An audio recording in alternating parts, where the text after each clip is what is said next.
본 고린도 후서에서 사도 바울은 자신이 경험한 고난에 대해서 무려 3차례에 걸쳐서 설명하고 있습니다. 첫 번째로 6장을 보면 4절에서 10절에 사도 바울이 말씀하고 있습니다. 오직 모든 일에 하나님의 일꾼으로 자처하여 많이 견디는 것과 환난과 궁핍과 고난과 매맞음과 갇힘과 난동과 수고로움과 자지 못함과 먹지 못함 가운데에서 복음에 합당하게 살아왔다고 증언하고 있습니다. 그리고 고린도 후서 7장 4절 5절에서 바울은 이렇게 말하고 있습니다. 나는 너희를 향하여 담대한 것도 많고 너희를 위하여 자랑하는 것도 많으니 내가 우리의 모든 환난 가운데서도 위로가 가득하고 기쁨이 넘치는도다. 우리가 마게도냐에 이르렀을 때에도 우리 육체가 편하지 못하였고 사방으로 환난을 당하여 밖으로는 다툼이요 안으로는 두려움이었노라 라고 증언하고 있습니다.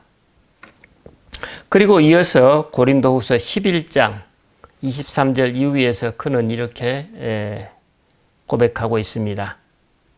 그들이 그리스도의 일꾼이냐 정신없는 말을 하거니와 나는 더욱 그러하도다.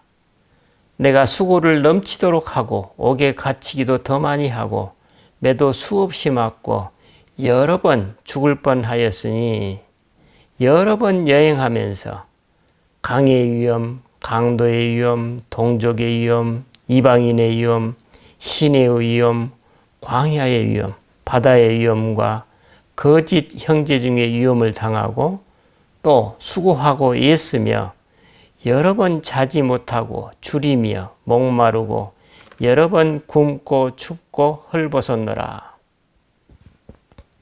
바울은 이처럼 자신이 경험한 고난을 열거하면서 결론 짓습니다.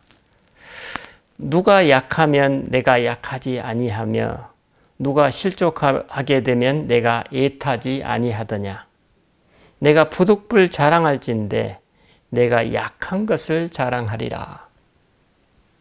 참으로 상세하고도 구체적인 증언입니다.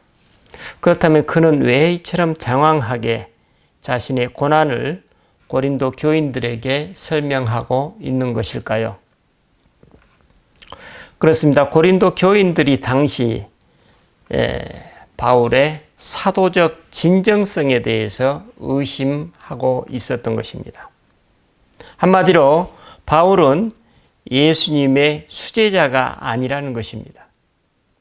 무엇보다도 그들은 바울이 예수님의 직계 제자에 속하지 않았다면서 바울의 사도적 위치를 평가절하했던 것입니다. 그래서 그는 12장 11절로 13절에서 이렇게 얘기하고 있습니다. 내가 어리석은 자가 되었으나 너희가 억지로 시킨 것이니 나는 너희에게 칭찬을 받아야 마땅하도다. 내가 아무것도 아니나 지극히 크다는 사도들보다 조금도 부족하지 아니하니라. 사도의 표가 된 것은 내가 너희 가운데에서 모든 참음과 표적과 기사와 능력을 행한 것이라. 내 자신이 너희에게 폐해를 끼치지 아니한 일밖에 다른 교회보다 부족한 것이 무엇이 있느냐라고 자신의 사도적 진정성을 변호하고 있습니다. 또 바울의 귀에 들리는 바에 따르면 고린도 교인들이 말하기를 그가 말에 능하지 못하다고 불평한다는 것입니다. 오늘날과 같으면 그가 설교를 제대로 못한다는 것입니다. 이에 대해서 사도 바울이 또 고린도 후서 11장 6절로 7절에서 이렇게 말하고 있습니다. 나는 지극히 크다는 사도들보다 부족한 것이 조금도 없는 줄로 생각하노라. 내가 비록 말에는 부족하나 지식에는 그렇지 아니하니 이것을 우리가 모든 사람 가운데에서 모든 일로 너희에게 나타내었노라. 내가 너희를 높이려고 나를 낮추어 하나님의 복음을 값없이 너희에게 전함으로 죄를 지었느냐? 라며 자신을 폄하하는 사람들을 질타하고 있습니다. 바울의 이 사도적 진정성에 대한 의심에 더해서 이제는 고린도 교인들이 바울이 안팎으로 고초와 약점에 둘러싸여서 이제 죽을 지경에 이르렀다는 사실을 뒤에서 암암리에 수군된다는 것입니다. 한마디로 사도로서 별 특별한 것이 없기 때문에 그가 하는 일마다 안 풀려서 죽도록 고초에 시달리고 있지 않느냐는 것입니다. 즉 그가 정말로 살아계신 하나님의 사람이요 하나님의 사자라면 눈에 보이는 뭔가가 있어야 될 것이 아니냐라는 의미입니다. 그렇다면 우리는 여기서 질문할 수 있습니다. 사도 바울은 왜 자신의 사도적 진정성을 설명하면서 굳이 고린도 교인들이 의심저거하는 자신의 고난을 들어 설명하고 있을까라는 질문입니다. 그렇습니다. 바울은 여기서 고린도 교인들이 사람을 보는 눈을 바로 잡아주려고 애쓰고 있습니다. 우리가 편지를 예로 든다면 고린도 교인들은 봉투 안에 그 적힌 메시지를 보고 평가하는 것이 아니라 편지의 겉봉투를 보고 그 편지의 등급을 평가하고 있다는 것입니다. 여러분 편지 겉봉투에 보면 보통 우편물 어떻습니까? 아무런 표지가 없죠. 그 다음에 조금 더 중요한 건 뭡니까? 등기 표식이 붙죠. 또 등기 중에서 등기 속달이 있죠. 또 그보다도 더 중요한 건 뭡니까? 내용 증명이라는 게 있죠. 이처럼 겉봉투에서 그 찍힌 직힌에 따라서 그것이 그 편지의 내용이 이제 중요성을 이렇게 평가하고 있다는 것입니다. 오늘 본문은 바로 이 문제에 대한 바울의 핵심 메시지가 담겨 있습니다. 바울은 본문 6절로 7절에서 어두운 데에 빛이 비치라 말씀하셨던 그 하나님께서 예수 그리스도의 얼굴에 있는 하나님의 영광을 아는 빛을 우리 마음에 비추셨느니라. 우리가 이 보배를 질그릇에 가졌으니 이는 심히 큰 능력은 하나님께 있고 우리에게 있지 아니함을 알게 하려 함이라 라고 설명하고 있습니다. 어떤 내용입니까? 메시지의 내용이 중요하지 그 메시지를 담는 그릇이 중요하지 않다는 의미입니다. 바울은 여기서 우리가 이 보배를 질그릇에 가졌으니 라고 비유하고 있습니다. 여기서 보배란 뭡니까? 바로 전구절 어두운 데에 빛이 비치라 말씀하셨던 그 하나님께서 예수 그리스도의 얼굴에 있는 하나님의 영광을 아는 빛을 우리 마음에 비추셨느니라는 이 말씀 속에 담겨 있습니다. 깊은 어둠의 골짜기에 쌓여있는 마른 뼈들처럼 어둠 속에서 죽음의 삶을 살아가고 있던 우리에게 예수 그리스도께서 빛으로 오셨다는 것입니다. 예수 그리스도의 탄생, 그분의 성장 과정, 그분의 세례와 시험, 그분의 공생애, 그분의 순환과 죽음, 그리고 그분의 부활과 승천, 이 모든 것이 하나님의 영광을 드러내는 빛이었다는 것입니다. 그 빛이 오늘 우리 마음에 비추게 되었다는 것입니다. 사도 바울은 바로 이것이 보배라고 말씀하고 있습니다. 오늘 그 보배를 한마디로 표현하면 예수 그리스도의 진리를 담고 있는 지금 생생히 살아 역사하고 있는 당신의 인격화된 말씀, 즉 그리스도의 영을 일컫고 있습니다. 우리 성령이라고 얘기하죠. 보배 중에 보배인 그 그리스도의 영이 지금 바울 자신과 이 편지의 수신자인 고린도 교우들 안에 내주하고 계신다는 것입니다. 그래서 바울은 6장 6절에서 하나님의 성전과 우상이 어찌 일치가 되리요? 우리는 살아계신 하나님의 성전이라 하고 증언하고 있습니다. 우리가 누구라고요? 하나님의 성전이라. 그러므로 방금 본문 7절에서 우리가 이 보배를 질그릇에 가졌다는 이 표현은 질그릇과 같은 우리 몸과 마음 안에 내주하고 계시는 그리스도의 영을 우리가 소유하고 있다는 의미입니다. 지난주 설교 용어를 빌리면 생명으로서의 우리 신앙인을 의미합니다. 이런 맥락에서 사도 바울은 그 보배와 질그릇을 본문 10절에서 한마디로 묘사하고 있습니다. 우리가 항상 예수의 죽음을 몸에 짊어짐은 예수의 생명이 또한 우리 몸에 나타나게 하려 함이라. 참으로 놀라운 메시지입니다. 예수 그리스도를 통한 그 빛 중에서도 특히 그분의 십자가 죽음과 부활, 이것이야말로 하나님의 영광 중에 영광을 드러내는 절정임을 알 수 있습니다. 바울 자신의 체험적 고백이자 성도를 통해 예수 그리스도의 진리를 지금 가장 잘 드러내고 있는 메시지입니다.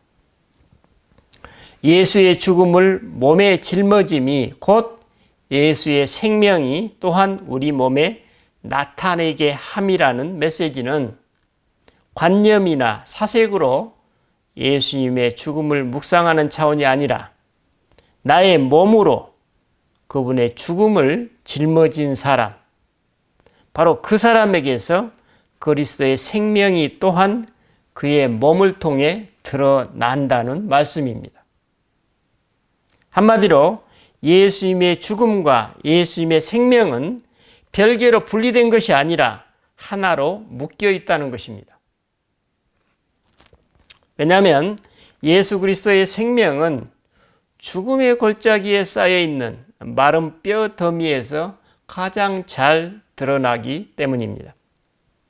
이 모든 일은 생명으로서의 삶, 내 몸과 마음에 그리스도의 영을 품고 살아가는 사람들이 경험하는 복이라는 메시지입니다. 바울은 이를 4장 11절로 12절에서 다음과 같이 설명하고 있습니다. 우리 살아있는 자가 항상 예수를 위하여 죽음에 넘겨짐은 예수의 생명이 또한 우리 죽을 육체에 나타나게 하려 함이라. 그런즉 사망은 우리 안에서 역사하고 생명은 너희 안에서 역사하느니라. 어떻습니까? 남모르는 참으로 깊은 사랑의 표현이지만 참으로 가슴 아픈 이야기입니다. 어쩌면 이처럼 자기의 진실을 가감없이 증언할 수 있을까요? 그렇습니다. 사도 바울 안에 내주에 계시는 그리스도의 영이 편지를 쓰고 있는 지금 역사하고 있습니다. 사망은 우리 안에 역사하고 생명은 너희 안에서 역사하느니라. 여러분, 세상에서 어디에서 이런 증언을 들을 수가 있겠습니까? 이는 분명 이 땅의 소리가 아니라 하늘의 소리입니다. 그래서 이 서신서가 오늘 우리에게까지 깊은 영향력으로 살아 역사하고 있습니다. 특별히 사도 바울처럼 고난을 겪고 있는 성도들에게 이 말씀은 생생히 살아 역사하는 진리로 경험될 것입니다. 사도 바울은 바로 이런 진리를 경험하고 있는 사람들의 삶을 8절로 9절에서 다음과 같이 증언하고 있습니다. 우리가 사방으로 우겨쌈을 당하여도 쌓이지 아니하며 답답한 일을 당하여도 낙심하지 아니하며 박해를 받아도 버림받지 아니하며 거꾸러뜨림을 당하여도 망하지 아니한다. 바로 이렇게 드러나는 삶을 일컬어서 바울은 항상 예수의 죽음을 몸에 짊어짐은 예수의 생명이 또한 우리 몸에 나타나는 삶, 이런 삶을 살아가는 사람이 곧 살아있는 자라, 생명이라 이렇게 부르고 있습니다. 그러면 이와 같은 생명으로서의 삶이 어떻게 실제화될 수 있을까요?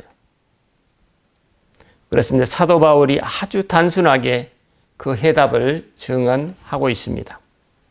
항상 예수의 죽음을 몸에 짊어진다고 말씀하고 있습니다.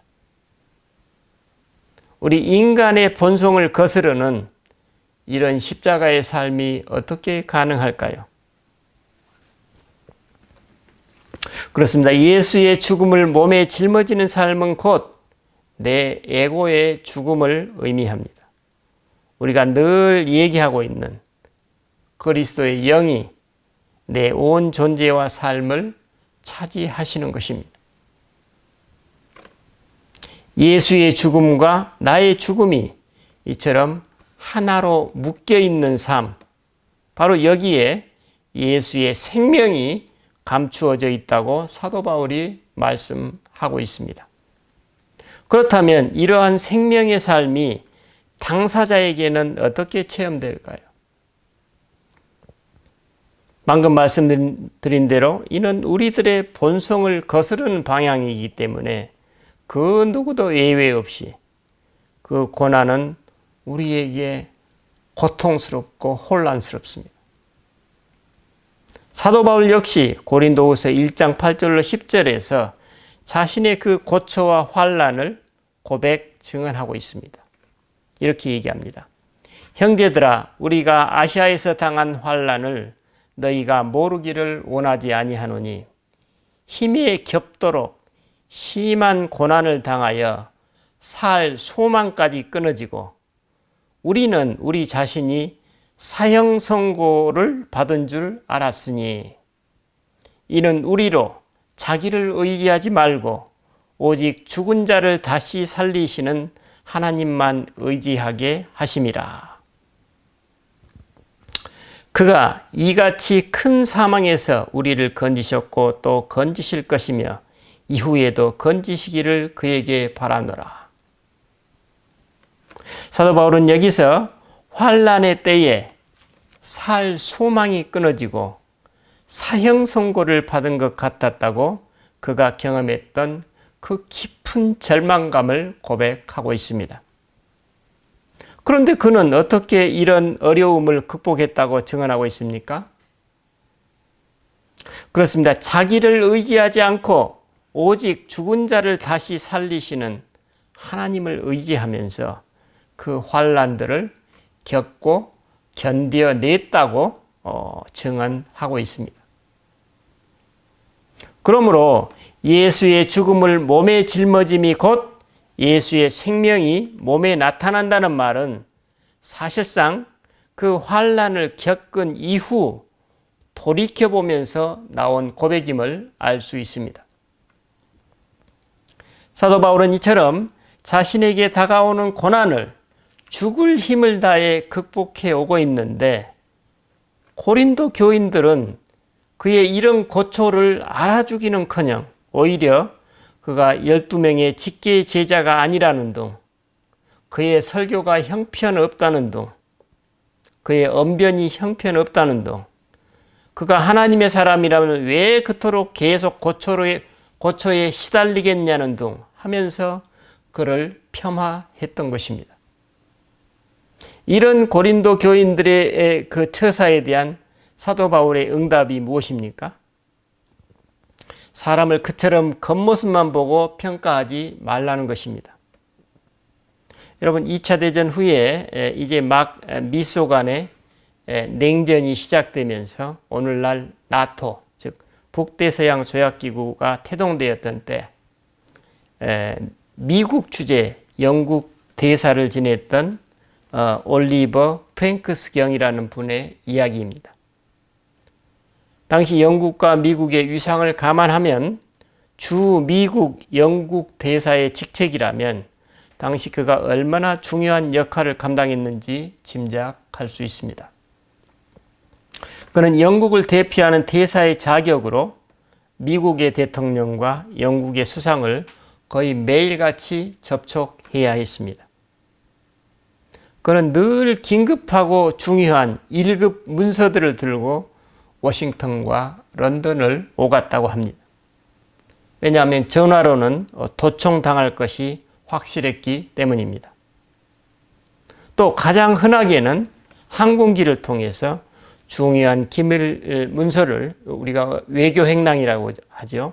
외교행랑을 통해 전달하는 것이 일반적이었습니다.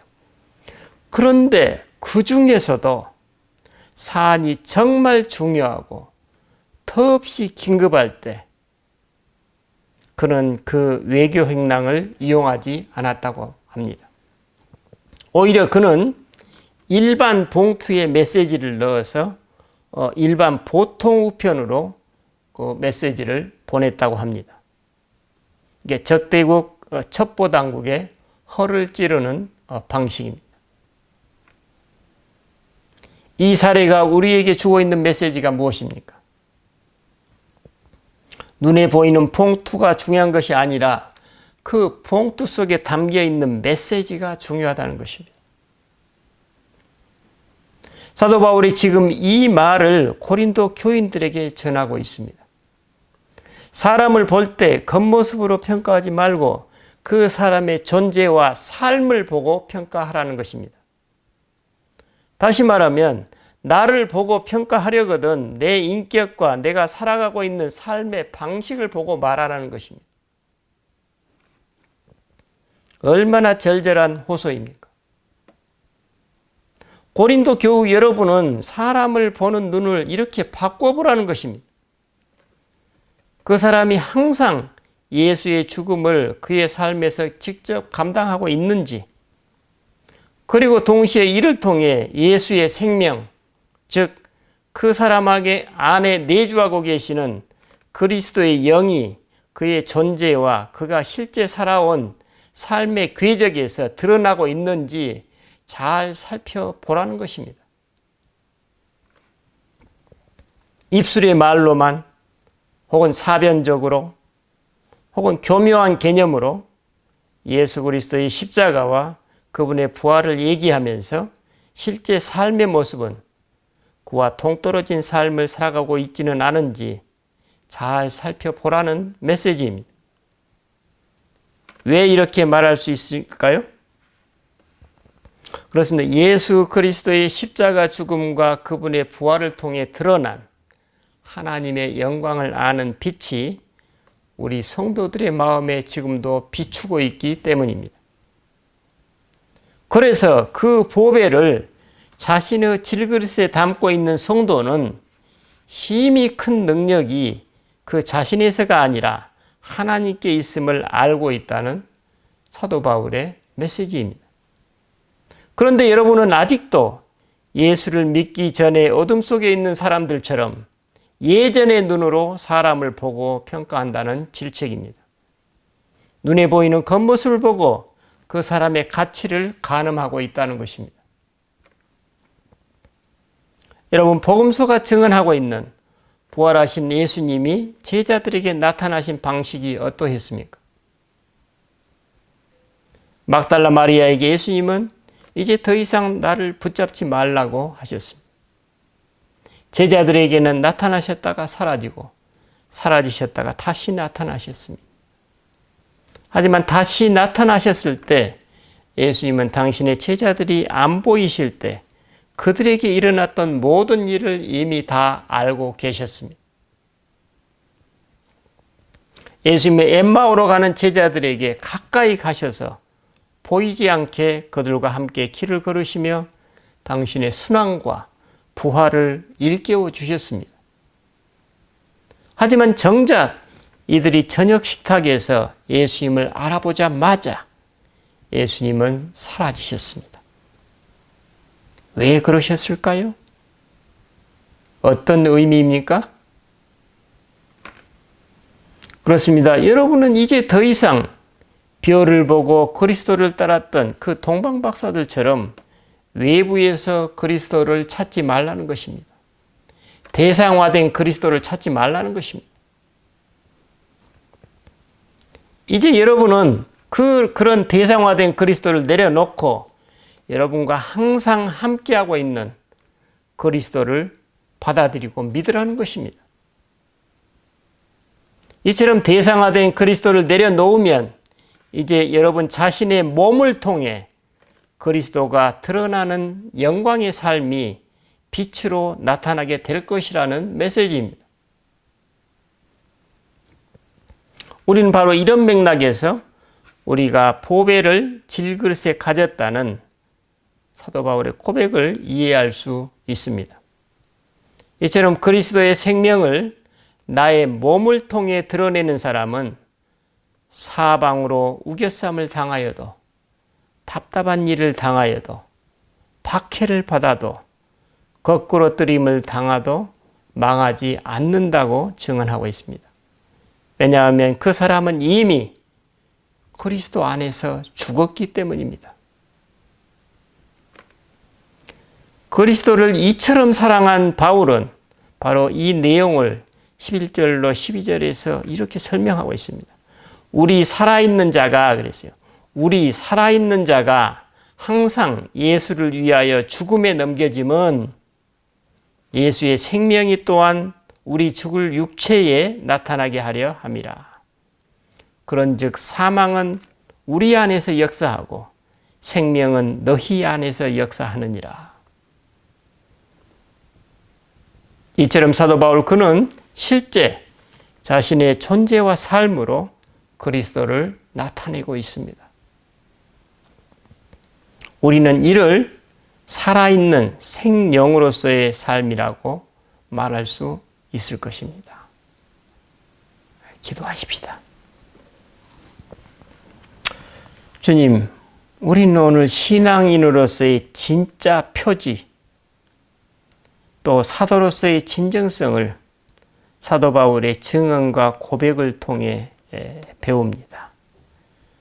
바울 자신의 존재와 삶 그 자체, 눈에 보이는 명암이 아니라 그 사람의 존재와 삶의 방식, 또 드러나고 있는 그 사람의 인품과 그 사람의 삶의 궤적이 곧 신앙인으로서 그 사람의 진정성이라고 증언하고 있습니다. 주님, 우리가 이런 하나님의 증인이 될 수 있도록 복을 주시옵소서. 그리고 우리가 이렇게 살아가는 사람들과 그들의 삶을 알아보고 함께 삶을 나눌 수 있는 복을 주시옵소서. 감사드리고 우리 주 예수 그리스도 이름으로 기도드립니다. 아멘.